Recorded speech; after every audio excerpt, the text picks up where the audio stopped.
नमस्कार मित्रांनो, मी Pravin दैतकार, PWD A2। मित्रांनो, मी एक marathon book on civil engineering एक बुक पब्लिश केलेला आहे।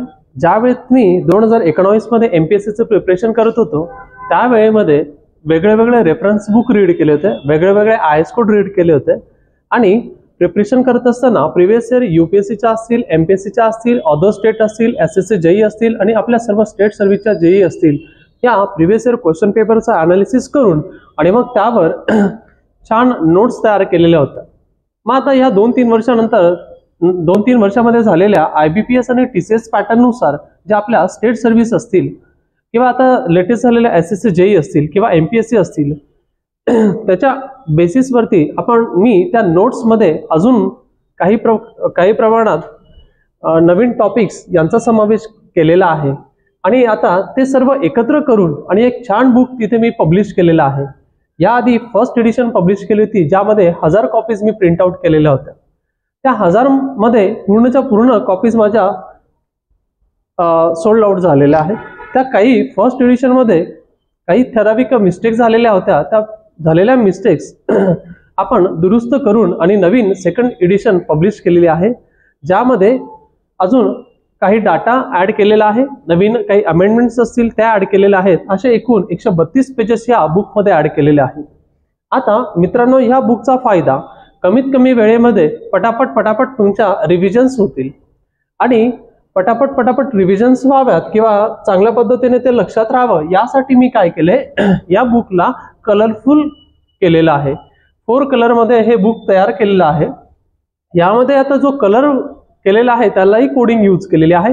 जसं येलो कलर असेल तर त्याला 5 स्टार म्हणणार, हा ग्रीन कलर आहे तर त्याला 3 स्टार म्हणणार आणि हा जो ब्ल्यू कलर आहे त्याला आपण 2 स्टार म्हणणार। आता बुक मध्ये जर तुम्हाला थोडंसं कंटेंट दाखवण्याचा प्रयत्न केला तर बघा, सिमेंटचे ग्रेड जर विचारले तर आपण सिमेंटचे ग्रेड सांगतो 3, 43, 33 आणि 53। बट बेसिकली जर पाहिलं तर सिमेंटचे 6 ग्रेड येतात, A B C D E F आणि याच्यामधून आपण ते 33, 43, 53 असे ग्रेड आपण काढून घेतो। तुम्हाला बुकचं जर अजून कंटेंट बघायचं असेल तर बघा, इथे जर बाउजन्स कंपाऊंड दिलेले जसं अलाइट, बिलाइट, सिलाइट, फिलाइट आणि त्याच्यामध्ये दिलेलं आहे की C3S मुळे का आता अर्ली स्ट्रेंथ डेव्हलप होते। हा PWD 2023 मध्ये आलेला क्वेश्चन आहे की अर्ली स्ट्रेंथ कोणत्या कंपाऊंड मुळे डेव्हलप होते। आता तसं विचारतील की अर्ली सेटिंग कोणामुळे होते किंवा क्विक सेटिंग कोणामुळे होते, तर पटकन लक्षात ठेवायचं की C3 मुळे अर्ली किंवा क्विक सेटिंग होते। इथे दिलेलं आहे की कोणत्या बाउजन्स कंपाऊंड मुळे त्या प्रॉपर्टीज वरती का इम्पॅक्ट होतो। आणि ते बघा, आता ह्या टेबल फॉर्मॅट मध्ये तुम्हाला दिलेलं आहे की जसं ड्राय प्रोसेस आहे, वेट प्रोसेस आहे, त्याचा डिफरन्स आणि तो टेबल मध्ये दिलेला आहे कलरफुल असल्यामुळे आपल्याला पटकन लक्षात राहतं।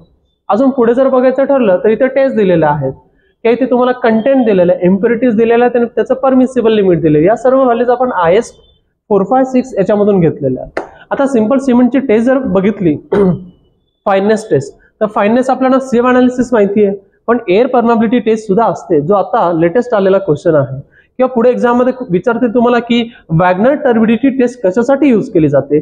आता नावावरून आपण म्हणणार की टर्बिडिटी मीटर म्हणजे ती टर्बिडिटी फाइंड करण्यासाठी असेल असं मुलांचं म्हणणं असतं, पण ती टर्बिडिटी टेस्ट जी आहे ती फाईननेस ऑफ सिमेंट फाइंड करण्यासाठी आपण प्रिफर करतो। आता हे सॉमचं काही कंटेंट आहे, एक 2 पेजेस मी तुम्हाला यातले दाखवतो। सॉम मध्ये जर पाहिलं तर स्ट्रेस, मग स्ट्रेस मध्ये क्वेश्चन विचारतात की बेंडिंग स्ट्रेसचं डिस्ट्रीब्युशन कसं असणार आहे, तर ते बेंडिंग स्ट्रेसचं डिस्ट्रीब्युशन लिनियर असणार आहे। मॅक्झिमम असेल एक्स्ट्रीम फायबरला आणि 0 असेल न्यूट्रल ऍक्सिसला। ते जर तुम्हाला विचारलं बी मध्ये शियर स्ट्रेसचं डिस्ट्रीब्युशन कसं असणार, ते पॅराबोलिक असणार आहे। ते जर विचारलं टॉर्शन मुळे किंवा शार्ट मध्ये जी शियर स्ट्रेस डेव्हलप होते त्याचं डिस्ट्रीब्युशन कसं आहे, ह्या डायग्रामवरून आपल्याला पटापट त्या गोष्टी लक्षात राहतात। आता इथे बघा, प्रिझमॅटिक कंपास आणि सर्व्हेअर कंपासचा डिफरन्स दिलेला आहे। आता आपण जर पाहिलं तर पटापट ते डिफरन्स आपल्याला लक्षात येऊन जातात। जर आता या टेबल फॉर्मॅट मध्ये दिलेला आहे आणि यावर अशी कोणतीच एक्झाम नाही की ज्यावर किमान एक क्वेश्चन तरी आपल्या एक्झाम मध्ये विचारलेला नाहीये। सर्वे जर पाहिला तर बेसिक आपण CA मध्ये सुद्धा सर्वे खूप इम्पॉर्टंट होता। आता इथे डायग्राम वरून आपल्याला पटकन व्हिज्युअलाइज होतं, जसं प्रिझमॅटिक कंपास आहे, सर्व्हेअर कंपास आहे, की क्वेश्चन आला होता की I1 कुठे असते किंवा ऑब्जेक्ट पेन कुठे असते, असे वेगळे वेगळे क्वेश्चन एक्झाम मध्ये विचारतात. किंवा थिओडॉइडचा असा पार्ट दिलेला असतो 1, 2, 3 आणि त्याच्यावरून विचारतात की ह्या पार्टला काय म्हणतात. तर ह्या बुकमध्ये अशा डायग्राम दिलेल्या आहेत, कलरफुल आहेत, त्याच्यामुळे आपल्याला पटापट तो टॉपिक कव्हर होतो. आता इथे अशा टेबल फॉर्म मध्ये दिलेले जसं सर्वेमध्ये वेगळे आपण इन्स्ट्रुमेंट यूज करतो आणि त्याच्या इथे तुम्हाला इन्स्ट्रुमेंट आणि त्याचे युजेस दिलेले. तसं अजून एक बेसिक क्वेश्चन येतो की सर्वेचे इन्स्ट्रुमेंट आणि त्याचा लिस्ट काउंट. वेगळ्या एक्झाम मध्ये क्वेश्चन विचारलेले आहेत.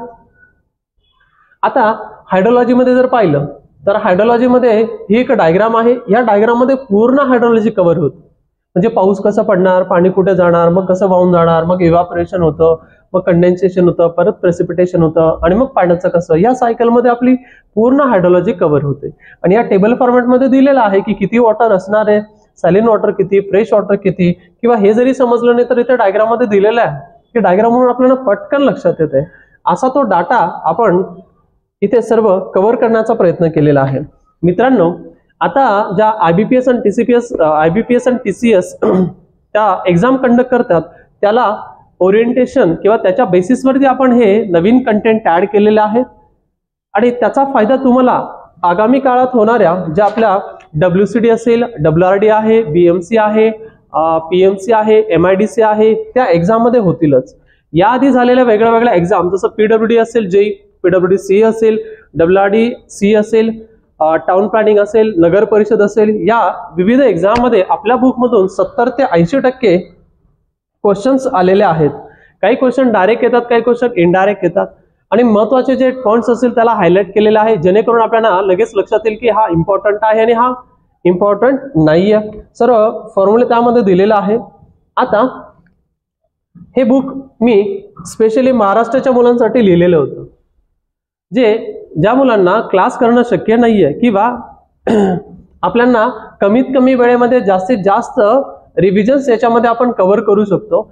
या बुक याच्यासाठी लिहिलंय. पण मागची जी पहिली एडिशन होती त्यामध्ये मी पाहिलं की 15 ते 20% जे बुक होते ते महाराष्ट्राच्या बाहेर सुद्धा सेल झालेले आहेत आणि त्यामध्ये खूप चांगल्या प्रकारचा रिव्ह्यू सुद्धा देण्यात आलेला आहे. आता हे जे बुक आहे, आता इथे आपल्या एक टेलिग्राम चॅनल आहे श्री गणेश अकॅडमी, पाहिजे तर तुम्ही ते जॉईन करून त्यावरती काही 2-3 सब्जेक्टच्या PDF शेअर करण्यात आलेल्या आहे. त्या PDF वरून तुम्हाला समजेल की बुक कसं आहे किंवा त्यामध्ये कंटेंट काय आहे. आणि बुक आपलं जे आहे ते श्री गणेश अकॅडमी नाशिक येथे अवेलेबल आहे. त्याच्यानंतर विकास बुक डेपो पुणे येथे अवेलेबल आहे, नरेला सुद्धा अवेलेबल आहे आणि नक्षत्र बुक डेपो आणि श्रीपाद बुक डेपो अहमदनगर येथे सुद्धा अवेलेबल आहे. आणि सर्वात महत्त्वाचं म्हणजे ऑनलाईन कुरिअरला अवेलेबल आहे आणि Amazonला सुद्धा अवेलेबल आहे. मित्रांनो, 814 पानी हे पूर्णच्या पूर्ण कलरफुल बुक आहे. आपल्याला वाटत असेल की हे बुक जरा कॉस्टली आहे, तर यामध्ये 814 पूर्ण पेजेस कलरफुल आहेत. एका पेजची किंमत जर आपण प्रिंट आउट घेतली तरी 5 रुपये असते. 800 पानांची किंमत किती होईल? झेरॉक्स जरी काढलं तरी किमान 800 रुपये लागतील. तर हे बुक आपण फक्त 700 रुपयामध्ये सेल करत आहे.